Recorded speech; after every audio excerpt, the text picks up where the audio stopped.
अंजलि गांव की सीधी सादी लड़की है। उसकी शादी को 2 साल बीत चुके हैं। उसके पति का नाम राजीव है और वो दोनों शहर में रहते हैं। राजीव वैसे तो नेक दिल इंसान है, लेकिन पराई औरतों के सामने वो पिघल जाता है। इसीलिए अंजलि हमेशा चिंता में रहती है। ऑफिस से आने के बाद हर रोज अंजलि राजीव का फोन चेक करती है।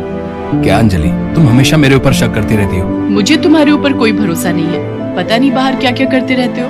अंजलि को हमेशा शक लगा रहता है। इसमें अंजलि की कोई गलती नहीं है। ऐसे ही दिन बीतते रहते हैं। इतने में अंजलि गर्भवती हो जाती है और डॉक्टर साहब अंजलि को घर का कामकाज करने से मना कर देते हैं। अंजलि राजीव से कहती है, डॉक्टर साहब ने तो मुझे कोई काम करने से ही मना कर दिया है, अब क्या होगा?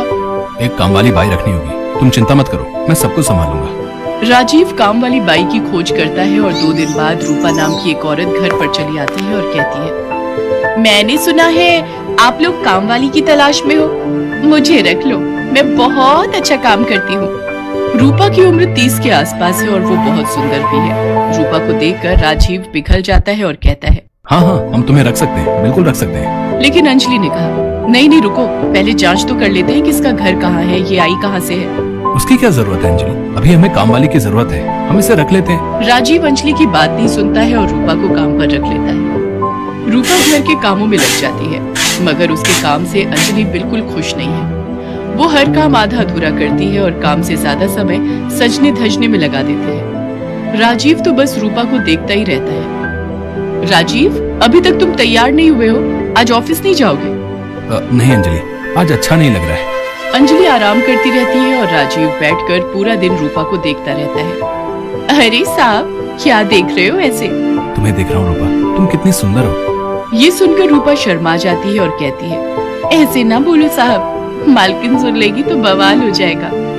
तो फिर आज रात को जब तेरी मालकिन सो जाएगी तब घर के बाहर चली आना, हम दोनों बहुत गप्पे लड़ाएंगे। यहाँ राजीव रूपा का दिल बहलाने में लगा हुआ है और उधर कमरे के अंदर बैठकर अंजलि सोच रही है, आखिर राजीव को हुआ क्या है? जो रोज ऑफिस जाने के लिए मरता था वो आज ऐसे ही घर पर क्यों बैठा है? कुछ तो गड़बड़ है। रात को अंजलि खाना खाकर सो जाती है। राजीव इसी के इंतजार में था। अंजलि के सोते ही राजीव घर के बाहर चला गया। रूपा भी चली आई और दोनों मिलकर बातें करने लगे। रूपा, तुम्हें पता है तुम्हारे बाल बिल्कुल रेशम जैसे हैं। ऐसा ना बोलो साहब, मुझे शर्म आती है। मैं सच बोल रहा हूँ, और तुम्हारी आंखें इतनी सुंदर हैं कि क्या बताऊँ। और तभी अंजलि आ जाती है और दोनों को रंगे हाथों पकड़ लेती है। अच्छा, तो ये चल रहा है यहाँ पर? मैं सो क्या गई, तुम यहाँ काम वाली के साथ गप्पे लड़ा रहे हो? अंजलि को देखकर दोनों घबरा जाते हैं। रूपा डरी हुई आवाज में कहती है, अब नहीं मालकिन, मेरा कोई दोष नहीं है, साहब ने ही मुझे बुलाया था।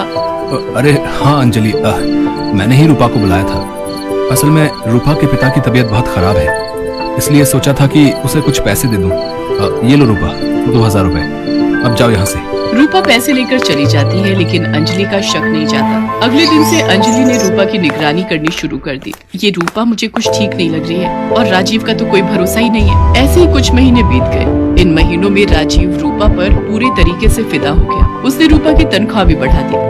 रूपा भी काम चोरी करने लगी। एक दिन अंजलि ने देखा कि उसके कमरे से उसकी घड़ी गायब है। अंजलि ने इधर उधर ढूंढा, लेकिन घड़ी नहीं मिली। अंजलि ने कहा, घड़ी ऐसे तो गायब नहीं हो सकती, कल रूपा आई थी यहाँ, जरूर उसी ने ली होगी, उसके ऊपर मुझे पहले से ही डाउट था। अंजलि की बात सुनकर राजीव ने कहा, अरे नहीं अंजलि, रूपा इतनी बुरी भी नहीं है, तुम्हारी घड़ी कहीं गिर गई होगी। राजीव मानने को राजी ही नहीं कि रूपा ऐसा कर सकती है। उसके बाद से हर 2 दिन में घर से कुछ न कुछ गायब होने लगा। मगर राजीव ने रूपा को काम से नहीं निकाला, क्योंकि वो तो रूपा से प्यार कर बैठा था। अंजलि ने सोचा कि कुछ तो करना ही पड़ेगा, और इसके कुछ ही दिनों बाद अंजलि अपना पेट पकड़कर बैठ गई और जोर जोर से चिल्लाने लगी, आह, दर्द हो रहा है, पेट में बहुत दर्द हो रहा है। राजीव और रूपा दौड़ कर आए। राजीव ने अंजलि को अस्पताल ले जाने के लिए गाड़ी बुलाई और रूपा के हाथ में घर की चाबी देकर राहुल अंजलि को लेकर निकल पड़ा अस्पताल की तरफ। कुछ देर बाद अंजलि ने चिल्लाना बंद कर दिया और कहा, पेट दर्द ठीक हो गया राजीव, चलो अब घर वापस चलते हैं। लेकिन अभी तो तुम दर्द से तड़प रही थी। हाँ, मगर अब मैं ठीक हूँ, अब चलो घर वापस। ड्राइवर ने गाड़ी घुमा ली। घर के सामने पहुंचते ही अंजलि ने देखा कि घर का दरवाजा खुला हुआ है। अंजलि राजीव के साथ घर के अंदर घुस गई और उसके बाद जो हुआ वो राजीव ने कभी सोचा भी नहीं था। उन दोनों ने देखा कि रूपा घर का सारा सामान इकट्ठा करके एक पोटली में बांध रही है। दोनों को देखकर रूपा चौंक गई। अरे आप दोनों तो अस्पताल जाने वाले थे। मैंने पेट दर्द का नाटक किया था। मुझे पता था कि तुम एक चोर हो, इसीलिए मुझे ये नाटक करना पड़ा। छी रूपा छी, मुझे तुमसे ये उम्मीद नहीं थी। राजीव, पुलिस बुलाओ। रूपा अंजलि के पैर पकड़कर रोने लगी। मुझे माफ कर दो मालकिन, मुझसे गलती हो गई। मगर अंजलि ने एक भी बात नहीं सुनी।